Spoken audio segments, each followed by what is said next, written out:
फिरौन डूब गया। मूसा अलैहिस्सलाम बनी इसराइल को लेकर आगे बढ़े। आगे पहुंचे तो अल्लाह ताला ने मूसा अलैहिस्सलाम को कूहे तूर पे बुलाया और कहा कि ऐ मूसा, हम तुम्हें अपनी किताब देंगे, तुम्हें कुछ खास अहकामात देंगे, उसके लिए तुम्हें तूर पहाड़ के ऊपर आना पड़ेगा। और 40 दिन तक मूसा अलैहिस्सलाम तूर पहाड़ पे थे। और आपको एक बात बता दूं मैं कि मूसा वो इकलौते नबी हैं जिनसे अल्लाह ने डायरेक्ट बात किया है। किसी फरिश्ते का बीच में वास्ता नहीं था, अल्लाह ने डायरेक्ट बात की है मूसा से।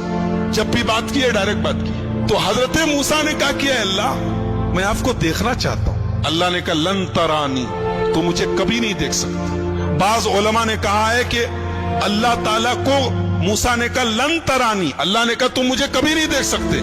इससे पता चला कि अल्लाह को कोई देख नहीं सकता, कभी नहीं देख सकता। मगर यह बात गलत है। दुनिया की आंख से अल्लाह को कभी नहीं देखा जा सकता, लेकिन आखिरत में लोग अल्लाह का दीदार करेंगे। जन्नती जब जन्नत में जाएंगे तो अल्लाह ताला का दीदार करेंगे। ये कुरान से भी साबित है और हदीस से भी साबित है। तो दुनिया की आंख से कोई अल्लाह को नहीं देख सकता। हमारे नबी सल्लल्लाहु अलैहि वसल्लम भी जब मेराज पर गए तो सही बात यह है कि आपने अल्लाह को नहीं देखा, आपने अपने रब का दीदार नहीं किया, जैसा कि बुखारी की रिवायत थी। तो अल्लाह ने कहा कि मूसा एक काम करो, तुम इस पहाड़ को देखो, इस पहाड़ के ऊपर हम अपनी तजल्ली उतारते हैं, तुम इस पहाड़ को देखो। अगर ये पहाड़ अपनी जगह बरकरार रह गया तो तुम मुझे देख लोगे।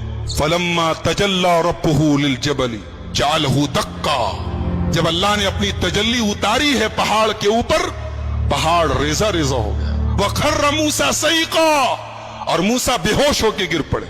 जब मूसा होश में आए तो कहने लगे अल्लाह मैं तौबा करता हूं, अब आज के बाद मैं ये ऐसी डिमांड नहीं करूंगा, ऐसा मुतालबा नहीं करूंगा, मैं तुझको देखना चाहता हूं। जब मूसा अलैहिस्सलाम तूर पहाड़ से वापस गए तो देखा उनकी कौम ने बछड़े को अपना माबूद बना लिया। उनकी कौम में सामिरी नाम का एक आदमी था, उसने सोने को पिघला करके एक बछड़ा तैयार किया और उस बछड़े के अंदर ऐसा कुछ सिस्टम बना दिया कि जब हवा चलती थी तो बछड़े से आवाज निकलती थी। तो बनी इसराइल से कहा उसने कि यही तुम्हारा खुदा है और इसी से मिलने के लिए मूसा गए।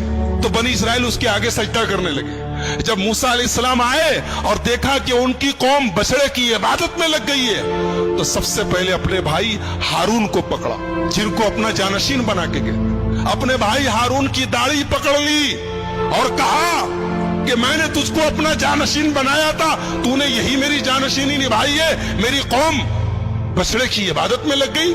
कहा कि मेरे भाई पहले मेरी बात सुन लो, मेरी दाढ़ी छोड़ दो, मेरा बाल छोड़ दो, पहले मेरी बात तो सुनो। ये सब आपस में झगड़ा कर रहे थे और मैंने समझाने की कोशिश की, लेकिन मैंने देखा कि अगर मैं ज्यादा इंटरफेयर करता हूं तो बात ज्यादा बढ़ जाएगी। मैंने आपके आने का इंतजार किया, मैंने और कुछ नहीं किया। मूसा अलैहिस्सलाम ने बुलाया सामरी को, बोला ये बता तूने ये क्या किया है, ये तूने बछड़े को क्यों बनाया है? तो सामरी जवाब क्या देता है कि मैंने हजरत जिब्रील के घोड़े के नीचे से मिट्टी ले ली और उस मिट्टी को मिला करके मैंने ये सोने का बछड़ा बनाया है ताकि लोग इसकी इबादत करें। हजरत मूसा ने कहा सामरी से, सुन, आज के बाद तुझे अल्लाह ताला की तरफ से ये सजा मिलती है कि आज के बाद तुझे जिंदगी भर जो छुएगा वो बीमार हो जाएगा। तेरी ये सजा है, तूने बछड़े को माबूद बना के मेरी कौम को शिर्क में डाला। अब तुझे ये सजा मिलती है कि तू जिंदगी भर अनटचेबल हो जाएगा, तुझे जो टच करेगा बीमार पड़ जाएगा। अब सामरी का हाल ये हो गया कि जो उसे छूता था वो बीमार हो जाता था और वो खुद भी बीमार हो जाता था। लिहाजा जब कोई सामरी के पास से गुजरता था वो कहता ला में सांस, मुझको मत छुओ, मुझको टच मत करो। और उसके बाद हजरत मूसा ने कहा कि तेरा ये जो सोने का माबूद है ना, देख इसका मैं क्या अंजाम करता हूं। उसको आग में जला के हजरत मूसा अलैहिस्सलाम ने पानी में फेंकवा दिया।